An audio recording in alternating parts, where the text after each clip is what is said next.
உலகத்தில் ஒவ்வொரு மனிதர்களும் அவரவர்கள் தங்களுடைய வாழ்க்கைக்குண்டான ஒரு இல்லடத்தை தேடுவார்கள். ஒரு இல்லத்தை அமைக்க வேண்டும், அது அழகான முறையில் இருக்க வேண்டும் என்றெல்லாம் நினைப்பார்கள். அதற்குண்டான முயற்சிகளை எல்லாம் எடுப்பார்கள். எந்த விதத்திலெல்லாம் முயற்சி எடுக்க முடியுமோ அந்த விதத்திலெல்லாம் முயற்சி எடுப்பார்கள், முயற்சி செய்வார்கள், அதற்காக பாடுபடுவார்கள். ஏன்னா அவர்களுடைய இலக்கு என்ன தெரியுமா? உலகத்தில் நல்லபடியாக வாழணும், ஒரு சொந்த வீட்டில் வாழணும் அப்படின்னு நினைப்பார். ஆனால் இது நிரந்தரமா?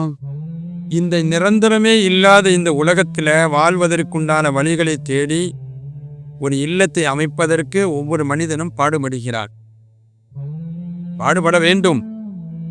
ஆனால் இதையெல்லாம் விட தாண்டி ஒரு நிரந்தரமான ஒரு உலகம் நம்ம எதிர்நோக்கி கொண்டிருக்கிறது.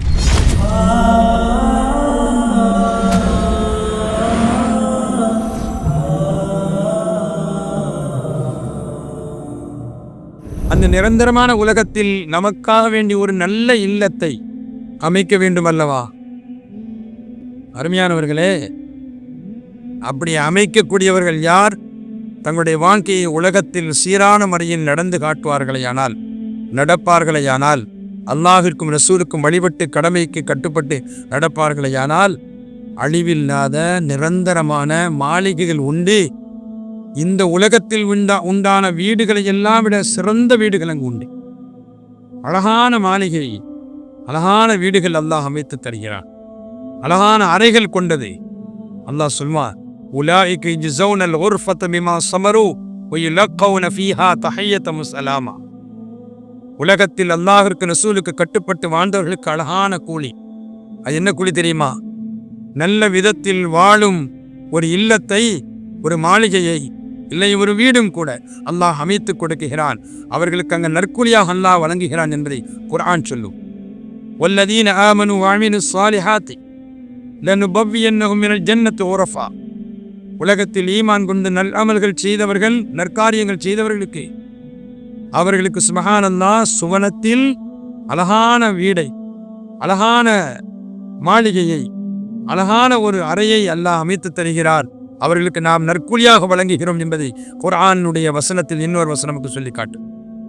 இப்படியெல்லாம் உலகத்தில் அல்லாஹ் ஜல்லஷானஹு வ தஆலா நல்ல முறையில் வாழ்ந்தவர்களுக்கு அங்கே மாளிகைகளும் அறைகளும் வீடுகளும் உண்டு என்பதை குர்ஆன் நமக்கு சமர்ப்பித்து காட்டுகிறது.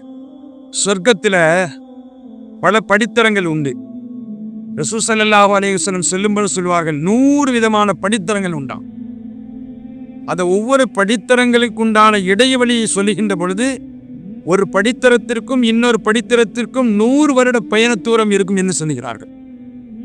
ஒரு படித்தரத்தினுடைய அந்தஸ்தும் இன்னொரு படித்தரத்தினுடைய அந்தஸ்தும் சுப்ஹானல்லாஹ் மஷ்ரிக் மக்ரிப், மேற்கு கிழக்கு, அந்த அளவுக்கு உண்டான தூரம் இருக்கும்.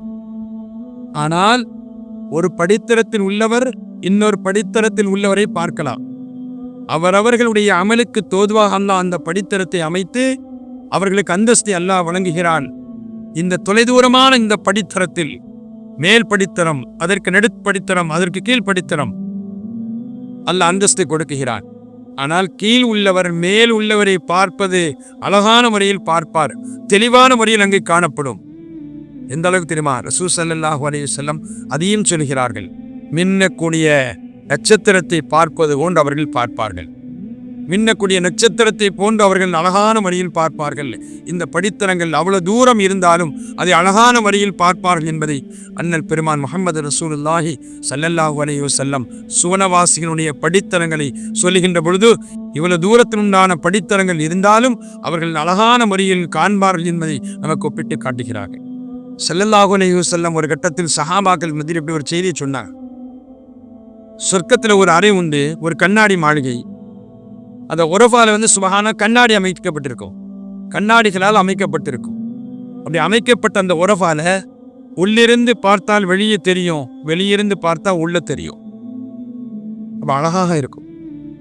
இப்படி இருக்கும் என்று சஹாபிகளுக்கு சொன்ன பொழுது ஒரு சஹாபி எந்திரிச்சு கண்டாங்க, யார சொல்லலாம், உள்ளிருந்து பார்த்தால் வெளியே தெரியும், வெளியிருந்து பார்த்தால் உள்ளே தெரியும். அப்படி அழகான முறையில் அமைக்கப்பட்ட அந்த அறை, அந்த அறைக்கு சொந்தக்காரர் யார் என்று ரசூல் ஸல்லல்லாஹு அலைஹி வஸல்லம் ஒரு சஹாபி கேட்டாங்க. ரசூல் ஸல்லல்லாஹு அலைஹி வஸல்லம் சொன்னாங்க, உலகத்தில் வாழுகின்ற பொழுது ஒரு மனிதர் அழகான முறையில் பேசக்கூடியவர், நல்ல வார்த்தைகளை சொல்லக்கூடியவர், நல்ல வார்த்தைகளை கொண்டு பேசக்கூடியவர். அல்லாஹ் நம்மை அப்படி ஆக்கியல்வானாக. இன்னைக்கு யார் முகத்தில் யார் பார்க்குறோம்? சுமந்தமாக எத்தனை பகைமைக்குள் கொண்டு அலைகிறோம், எத்தனை குரோதங்களை கொண்டு ஆக்குகிறோம், எத்தனை வார்த்தைகளால் எத்தனை மனிதர்களுடைய உள்ளத்தை நோயினைப்படுத்துகிறோம், எத்தனை வேதனைகளை நாம் வேதனைப்படுத்துகிறோம். வார்த்தைகள் தானே. சிங்கமிக்கவர்களே, ரசூல் ஸல்லல்லாஹு அலைஹி சொல்கிறார்கள், சுவனலோகத்தில் அந்த அறைகள் உனக்கு வேண்டுமா? உலகத்தில் எந்த மனிதர் அழகான வார்த்தைக்கு மென்மையான வார்த்தைகளை கொண்டு பேசுகிறார்களோ, சொற்களை சொல்லப்படுகிறதோ அவருக்கு அங்கே உண்டு. அதுபோல யார் உணவளித்தாரோ அவருக்கு அந்த மாளிகை கிடைக்கும். இரவெல்லாம் நின்று வணங்குகிறார், மக்கள் எல்லாம் உறங்குகின்ற பொழுது இவர் எழுந்துச்சு நின்று வணங்குகிறார் இல்லையா, அவருக்கும் அந்த அறை உண்டு என்பதை கண்மணி முஹம்மது ரசூலுல்லாஹி ஸல்லல்லாஹு அலைஹி வஸல்லம் அந்த கேட்ட சஹாபிக்கு பதில் சொன்னாங்க. எனவே அருமையானவர்களே, பல படித்தரங்கள் சுவனலோகத்தில் கிடைத்தாலும் கூட இப்படிப்பட்ட சில அறைகள் உண்டு. அந்த அறைகளுக்கும் சில சொந்தக்காரர்கள் இருப்பார்கள் என்பதை ரசூல் ஸல்லல்லாஹு அலைஹி வஸல்லம் நமக்கு சொல்லித் தருகிறார்கள். ரசூல் ஸல்லல்லாஹு அலைஹி வஸல்லம் இன்னும் சொன்னார்கள், சுவனத்தில் ஒரு கூடாரம், அந்த கூடாரம் முத்தால் அமைக்கப்பட்டிருக்கும். அதனுடைய உயரம் தெரியுமா? சுப்ஹானல்லாஹ், 30 மைல் தொலைதூரம் இருக்குமா உயரம். 30 மைல், 1.5 கிலோமீட்டர், 1 மைல், இன்னும் எத்தனை கிலோமீட்டர் இருக்கும்?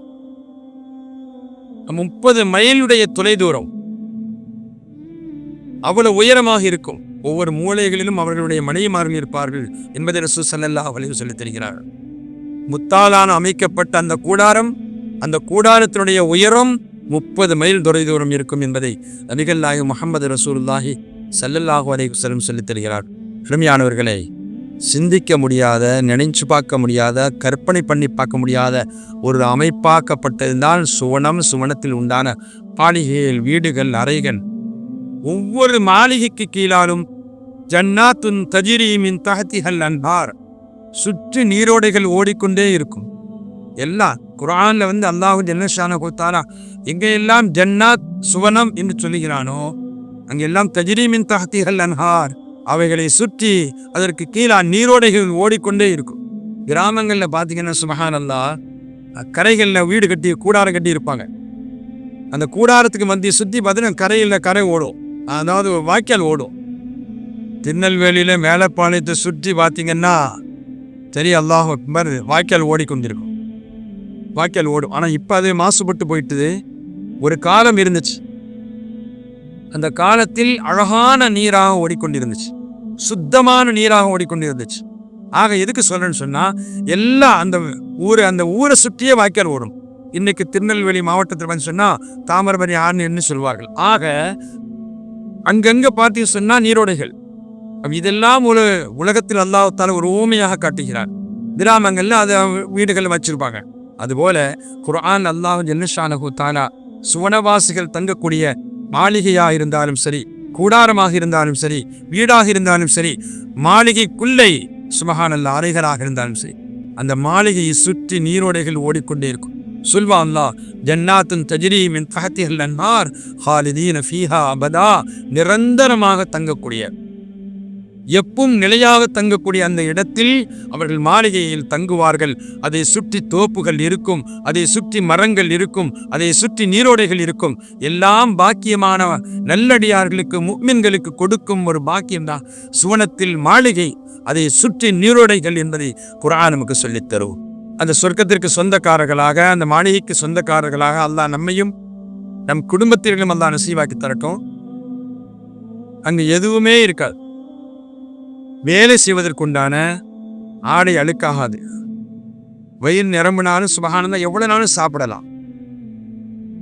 தாகம் அப்படிங்கிறது குடிச்சுக்கிட்டே இருக்கலாம், முடிவில்லாது தானே. அது எவ்வளவு நாளும் சாப்பிட்டாலும் ஒண்ணுமே செய்யாது. அதுபோல நம்ம சொன்ன மாதிரி கிச்சன், அந்த அடுக்கலை, அதெல்லாம் இருக்காது. நமக்கு எந்த வேலையும் இருக்காது. எல்லாமே பணியாட்களை அல்லாஹ் ஜல்ல ஷானஹு வ தஆலா நல்ல முஃமின்களுக்கும் முஃமினாத்துகளுக்கும், முஃமினான ஆண்களுக்கும் முஃமினான பெண்களுக்கும் ரப்புல் ஆலமீன் நிரந்தரமான அந்த மாளிகையில் சிறப்பான பணியாட்களை வைத்து அல்லாஹ் பணி செய்ய வைக்கிறான் என்பதை ஒரு ஆலம் ஹதீஸ் நமக்கு உணர்த்தி காட்டும்.